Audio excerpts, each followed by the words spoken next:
Assalamualaikum warahmatullahi wabarakatuh. Bismillahirrahmanirrahim. Puji syukur kita panjatkan kepada Allah Subhanahu wa taala masih memberikan kita keimanan dan keislaman, nikmat yang paling besar dalam kehidupan kita di dunia ini.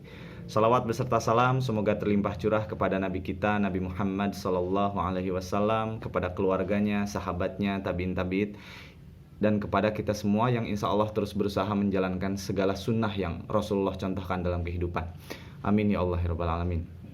Baik anak-anak, untuk kelas 12 MIPA 1 sampai MIPA 7 bertemu lagi dengan Bapak di mata pelajaran Prakarya dan Kewirausahaan untuk video yang kedua. Di video yang pertama kemarin Bapak membahas tentang segmentasi pasar, jenis-jenis pasar, dan kita harus menganalisis pasar, dan sedikitnya ada tahap-tahap yang harus kita lakukan ketika kita akan melakukan wirausaha. Di video kedua ini kita juga sedikit mengulas tentang pasar yang kemarin sedikit terlewat oleh Bapak. Apa itu? Yaitu tentang pasar sasaran. Pasar sasaran adalah kelompok pasar atau konsumen yang ditargetkan ketika kita akan menjual produk yang kita buat, ya.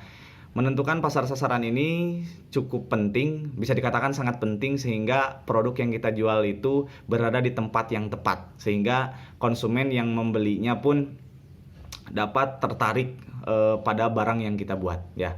Selanjutnya tentang kerajinan lokal yang akan kita bahas di bab ini adalah kerajinan-kerajinan yang ada di wilayah kita masing-masing. Contoh sederhananya, kalau di daerah Selawi kan ada kerajinan yang berasal dari bambu. Tetapi di wilayah kita yang kalian mungkin tidak semuanya berasal dari Kecamatan Selawi, kita harus bisa menganalisis kira-kira kerajinan lokal apa yang dapat kita buat dari bahan-bahan yang memang berada di wilayah lingkungan rumah kita.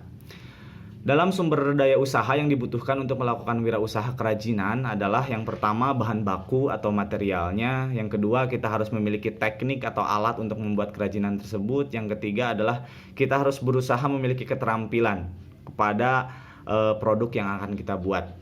Wirausaha kerajinan untuk pasar lokal dapat dimulai dengan melihat potensi wilayah kita sendiri. Ada bahan apa di wilayah kita? Bisa dari bahan-bahan alami atau dari bisa bahan-bahan bekas. Contohnya kalau bahan alami bisa dari rotan, bisa dari serat-serat kayu, bisa dari bekas-bekas gergajian kayu, bisa juga dari lidi dan lain sebagainya yang bahannya alami. Kalau dari bahan-bahan bekas mungkin dari kalau di daerah kita banyak tukang jahit, bisa kita menggunakan kain-kain bekas potongan jahitan baju sehingga kita bisa memanfaatkannya untuk kerajinan lokal itu. Itu contoh sederhananya. Ya. Dan untuk menentukan bahan-bahannya juga kita harus melihat bahan mana yang lebih banyak.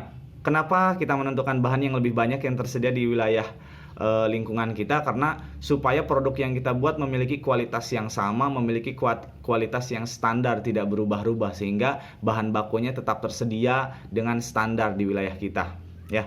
Contoh sederhananya dalam menentukan material, misalkan daerah kalian daerah perkebunan kayu, ya harus membuat kerajinan yang produknya berasal dari kayu sehingga bahan-bahannya pun tersedia di sana. Cara pembuat kerajinan dapat pula bermacam-macam cara, bisa dengan teknik ukir, bisa dengan teknik anyam, bisa juga dengan teknik sambung. Kalau dengan teknik ukir sederhananya kita bisa menggunakan kayu, kalau dengan anyam juga bisa menggunakan kayu, ataupun dengan kain bisa dengan dianyam, bisa dengan jahit juga dianyam. Itu teknik-teknik dalam membuat kerajinan.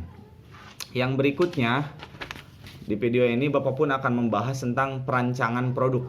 Perancangan produk pun harus didasari beberapa faktor yang harus menunjang ketika kita akan membuat suatu kerajinan lokal, sehingga kita tidak asal membuatnya. Yang pertama adalah tentang fungsinya. Kita harus paham ketika kita membuat produk, kita harus mengerti fungsinya ini untuk apa. Yang kedua adalah memang tadi yang Bapak katakan, materialnya harus tersedia, bahan-bahannya. Yang ketiga, tekniknya, kita harus paham cara membuat produk yang akan kita buat. Yang keempat adalah estetis. Estetis di sini adalah keindahannya, ya, sehingga dapat dimanfaatkan oleh konsumen dengan nyaman. Yang berikutnya adalah harganya, ekonomis atau tidak. Jangan terjangkau tinggi, jangan terjangkau rendah juga. Dalam bisnis kita harus menentukan harga yang pas dalam menentukan harga jualnya. Dan yang terakhir adalah penggunaannya. Penggunaan di masyarakat untuk seperti apa? Maka kita dalam menentukan kerajinan itu, dalam menentukan produk harus memenuhi standar-standar yang Bapak sebutkan barusan, ya. Untuk video kedua, Bapak cukupkan sekian. Mohon maaf kalau ada kesalahan. Seperti biasa, tugasnya untuk kehadiran, catat apa yang sudah Bapak sampaikan, foto kembali, kirimkan di grupnya dengan format foto dan di bawahnya secara WA-nya dikasih nama saja ya, bukan di dalam fotonya, tapi secara ketik oleh WA-nya. Terima kasih, mohon maaf kalau ada kekurangan. Assalamualaikum warahmatullahi wabarakatuh.